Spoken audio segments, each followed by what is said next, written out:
Class 7 students, English reader special series English medium के बच्चों के लिए जो होती है, इसके इंग्लिश के लेसन हम डाल चुके हैं, एक्सप्लेनेशन सारा है, बस क्वेश्चन आंसर नहीं थे। तो आज हम क्वेश्चन आंसर का वीडियो बनाने जा रहे हैं आपके लिए, है ना। लेसन फर्स्ट से स्टार्ट करते हैं। लेसन फर्स्ट के क्वेश्चन आंसर हम डालेंगे आज। सबसे पहले लेसन फर्स्ट का नेम क्या है?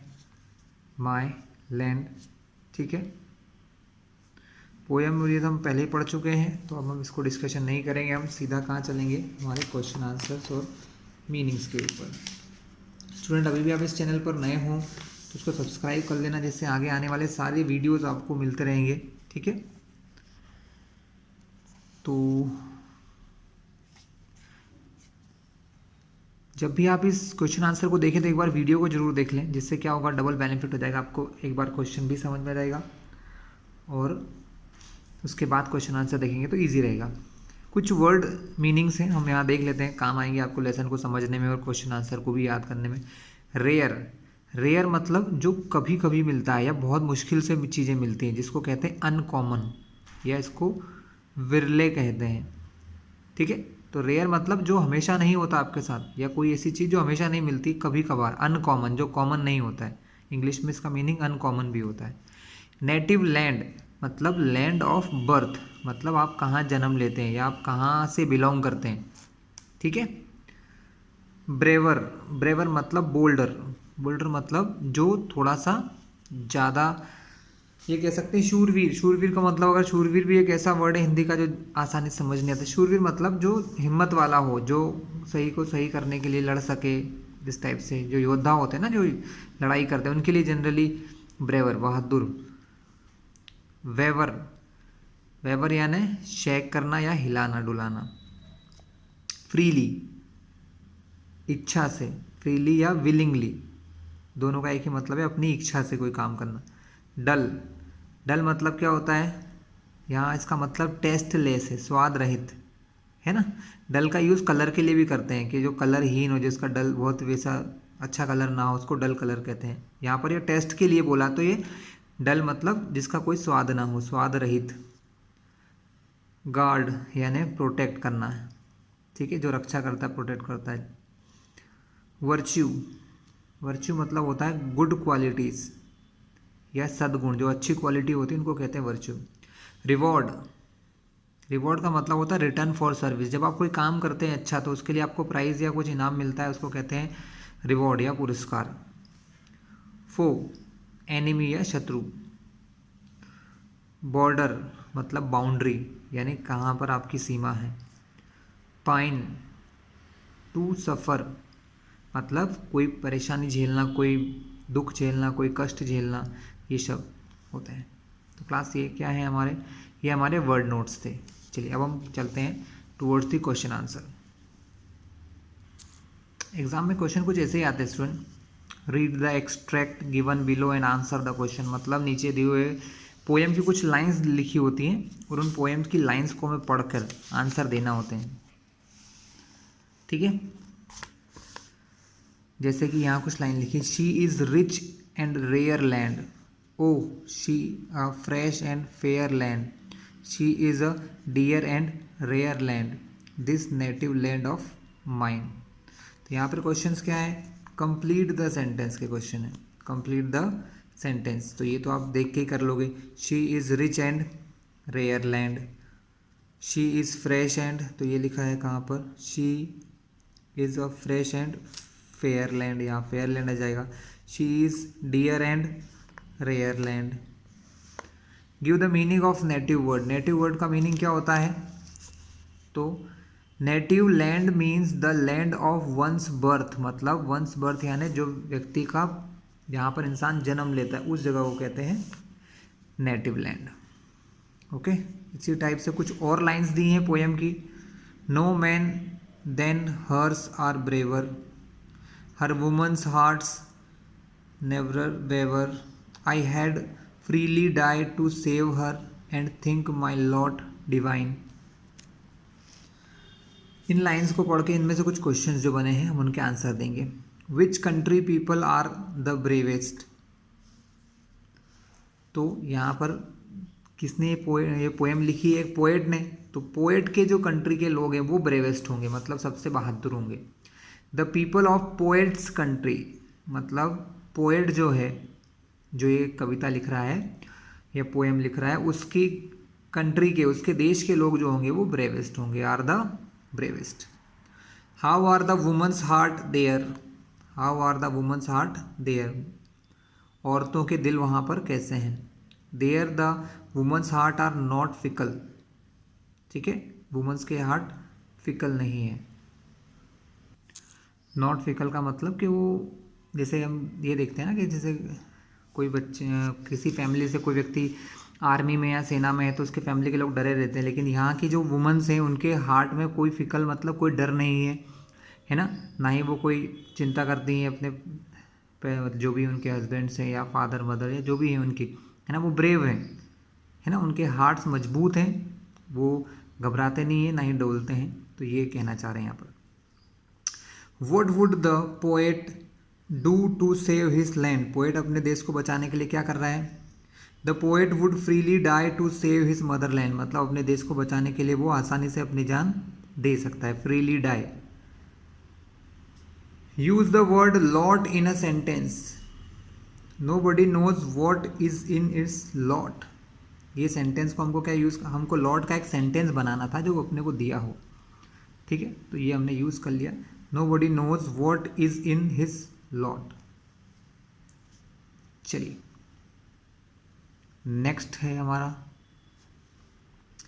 She is not a dull or cold land, no, she is a warm and bold land। Oh, she is a true and old land, this native land of mine।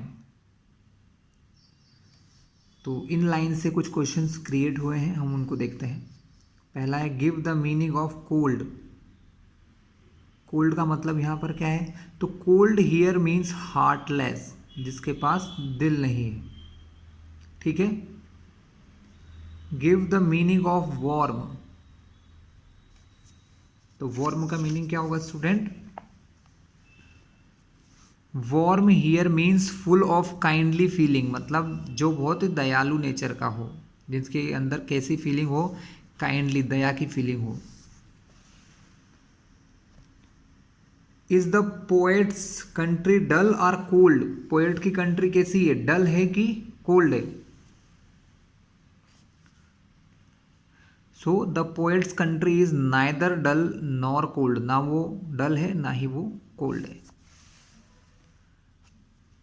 Complete the sentence, she is true and, तो कहाँ लिखा है ये इसमें, she is true and old land, तो इसके आगे यहाँ क्या आ जाएगा, ओल्ड लैंड आ जाएगा। She is a true and old land. Clear है स्टूडेंट।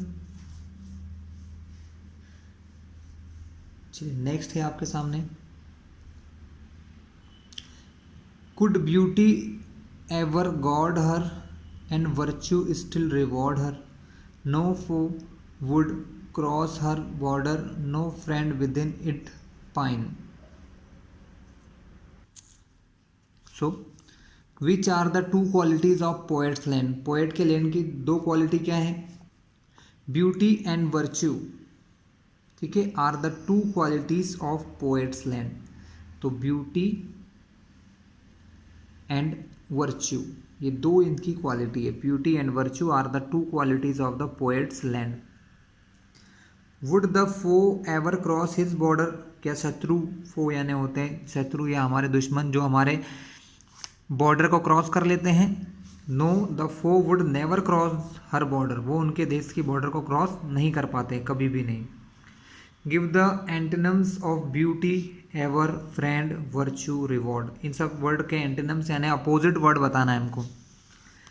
तो ब्यूटी का होता है अगलीनेस, ब्यूटी यानी सुंदर, अगलीनेस यानी थोड़ा बदसूरत, एवर यानी हमेशा, तो इसका अपोजिट होता है नेवर, कभी नहीं।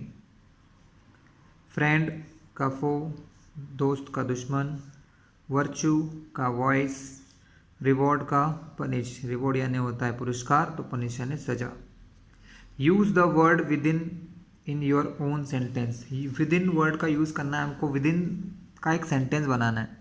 तो I shall return within a week, मैं एक हफ्ते में रिटर्न आ जाऊँगा। विद इन का मतलब इतने समय के बीच में, विद इन अ वीक एक हफ्ते के अंदर अंदर, विद इन का मतलब ये होता है।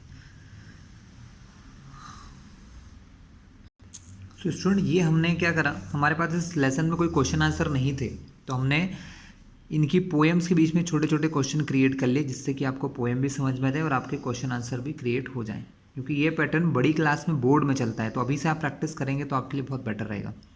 अब यहाँ पर टेक्स्ट बुक की एक्सरसाइज है ना।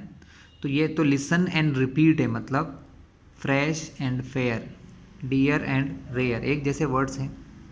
Rich and rare, waver and braver, मतलब ये सिर्फ पढ़ना थे अपने को, हमने पढ़ लिए। कुछ choose the correct option book के दिए हुए हैं। What do you think the poem is about, poem किसके बारे में है, तो पोएम है कंट्री और कंट्री मैन के बारे में, मतलब देश और देशवासियों के बारे में। कंट्री मैन मतलब देश के रहने वाले लोग। By what name does the poet call his country, वो अपने देश को क्या बोलता है, अपना नेटिव लैंड कहता है, नेटिव लैंड। पूरी पोएम में आपने देखा होगा नेटिव लैंड मतलब जहाँ वो जन्म लेता है, तो वही उसका देश है। What does the poet say about the man in the poem, लोग कैसे हैं, तो वहाँ के लोग कॉवर्ड, डरे हुए नहीं है, आलसी भी नहीं है, वो कैसे हैं, ब्रेव हैं। तो सी आंसर है इसका, brave. List the words which have been used by the poet in the poem for native land, native land कैसा लैंड है, तो ये है dear and rare land, dear and rare land. Student ये आपको आंसर बुक में से भी मिल जाता है अगर आप पोएम को ध्यान से पढ़ेंगे। क्या लिखा है, she is a dear and rare land. चलिए हम कुछ और देखते हैं इसके आगे। इसके बाद क्या क्वेश्चन आंसर है स्टूडेंट, कुछ वर्ड पावर्स दिए हैं हमें। यहाँ पर कुछ वर्ड्स दिए हैं, डियर, रेयर, डिवाइन और पाइन, और use the words given below in on complete sentence each. सबके हमको एक सेंटेंस बनाना है ना। प्रिया Gupta in Hardik's dear friend, है ना। हम कोई भी सेंटेंस बना सकते हैं, जरूरी नहीं आपको कुछ और आता है तो आप बना सकते हो। हमको बस इन वर्ड्स का यूज़ सिखाना है आप लोगों को कि इन वर्ड्स का यूज़ कैसे करते हैं। ओके, तो इजी है। Priya Gupta in Hardik's dear friend, Priya Gupta Hardik की अच्छी दोस्तों में से है। Honesty is a rare thing these days, honesty मतलब ईमानदारी, इज़ अ रेयर, रेयर मतलब कैसा है, बहुत कम देखने को मिलती है, दीज डेज इन दिनों में। Divine, truth is a divine virtue, मतलब सच बोलना या सच्चाई जो है वो एक अच्छी क्वालिटी है। डिवाइन मतलब दैविक कह सकते हो या अच्छी कह सकते हो। She pines for her lover, मतलब उसने दुख झेला किसके लिए, अपने लवर के लिए। फिर क्वेश्चन बी है, make new words adding E N, आपको ई एन लगा के नए वर्ड बनाना है। Add the beginning of words, इन वर्ड के पहले ई एन लगा के।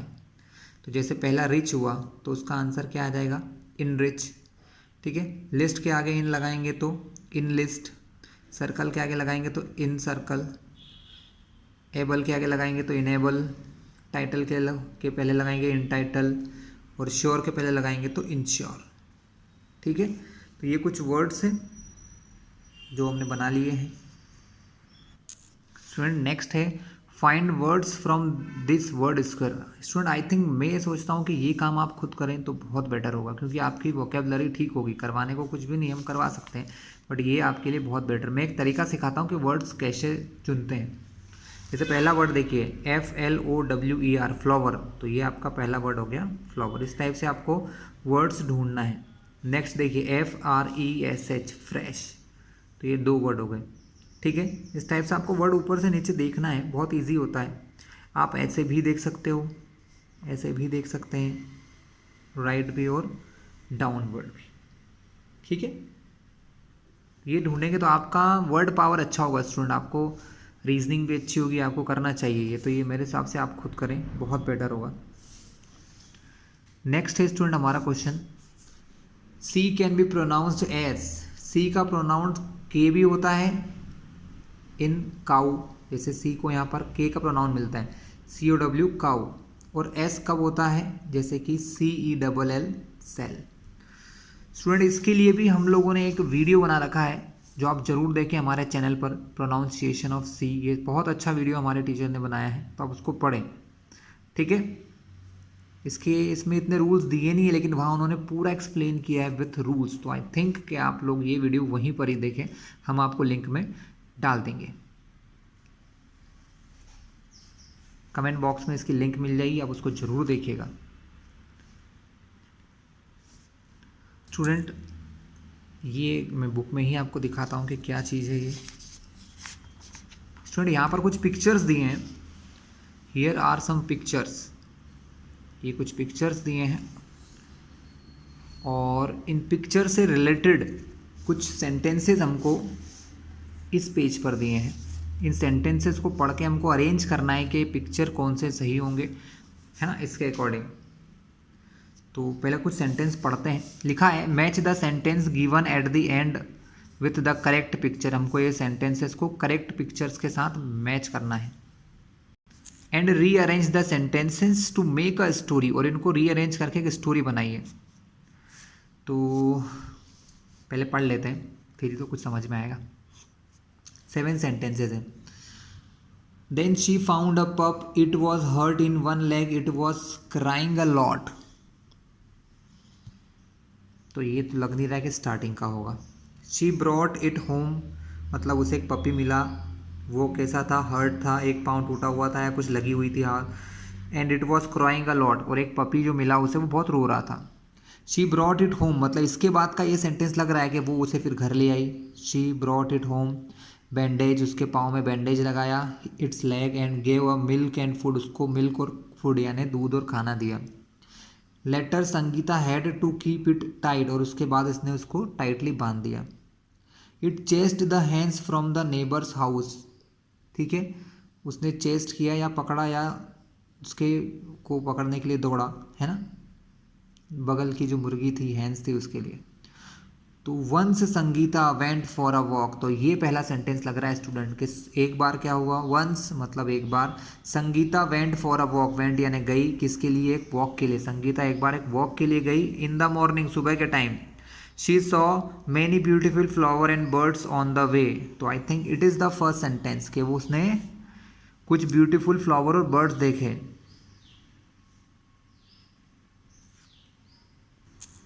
The puppy barked at all the cats in the street. The dog started living with her and it went with her everywhere. तो क्लास पहला sentence तो मिल गया कि वन संगीता, ये पहला हो गया। सेकंड मेरे हिसाब से ये होना चाहिए क्या, देन शी फाउंड अ पप, है ना, वो रोड पे चल रही थी, देख रही थी, तभी उसे क्या दिखाई दिया, पपी दिखाई दिया। वो कैसा था, हर्ट था एक पैर से और रो रहा था, ठीक है। ये नंबर हमारा 2 हो गया। सो फर्स्ट सेंटेंस ये है, सेकंड ये। Third, she brought it home, वो उसे घर ले आई। बैंडेज दैट लेग, उसके पाँव को बैंडेज किया। मिल्क और फूड दिया, ये नंबर 3, ठीक है। फिर क्या हुआ, later Sangeeta had to keep it tight, वो उसे एक टाइट जगह से या एक किसी रस्सी से बांध देती थी। ऐसा क्यों करती थी, because it chased the hands from the neighbours house, और वो क्या कोशिश करता था कि पड़ोस की मुर्गियों को पकड़ने की, इसलिए उसने बांधने की कोशिश की। तो ये फर्स्ट, सेकेंड, थर्ड, फोर्थ, ये हो गया आपका फिफ्थ। ये 6 नंबर का 6 ही रहेगा। The puppy barked at all the cats street, वो रोड पे चलने वाले हर एक जितने भी कैट्स होती हैं उनके ऊपर चिल्लाता है। The dog started living with her, अब वो डॉग उसके साथ रहने लगा। And it went with her everywhere, और उसके साथ हर जगह जाने लगा। तो स्टूडेंट ये था हमारा डायग्राम, भी आप देख सकते हैं कि पहला कि वो जा रही है ना, सारे डायग्राम तो बने हुए नहीं है, ठीक है, बट 4 डायग्राम हमको यहाँ पर दिए हैं, शायद पीछे की तरफ है, तो हम देख लेते हैं। ये फर्स्ट डायग्राम हो गया हमारा। ये सेकेंड के वो रो रहा है, यहाँ पर उसके पैर में लगी हुई है। थर्ड डायग्राम ये है कि उसने उसको खाना वाना दिया, बैंडेज वैंडेज किया। फोर्थ, वो उसने उसको बांधा क्योंकि वो पड़ोस में जा रहा था, ठीक है, ये देख सकते हैं आप, ये डायग्राम दिख रहे हैं। वो बगल की मुर्गियों पर जा रहा था इसलिए उसे बांध दिया। फिर ये जो हमने देखा कि वो कॉलोनी में जितनी भी कैट्स हैं उनको ऊपर चिल्लाता था। और लास्ट कि वो उनके साथ रहने लगा और हर बार उनके साथ कहीं ना कहीं जाने लगा। ओके, तो ये स्टोरी को भी हमने क्लियर कर लिया। फिर यहाँ पर कुछ पेज दिए हैं।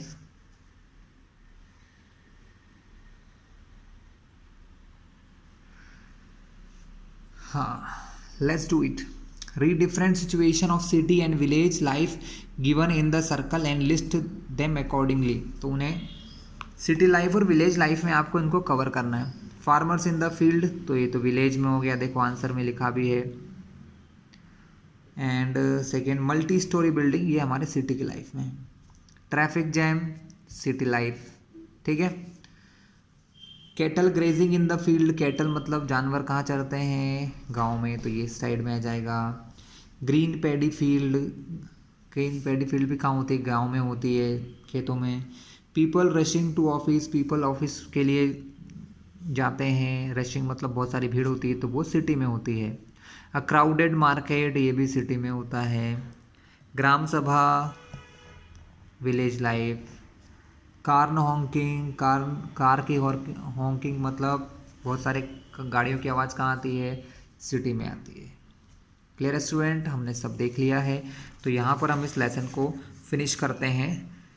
Soon we will discussing about the second lesson, हम सेकेंड लेसन के बारे में देखेंगे।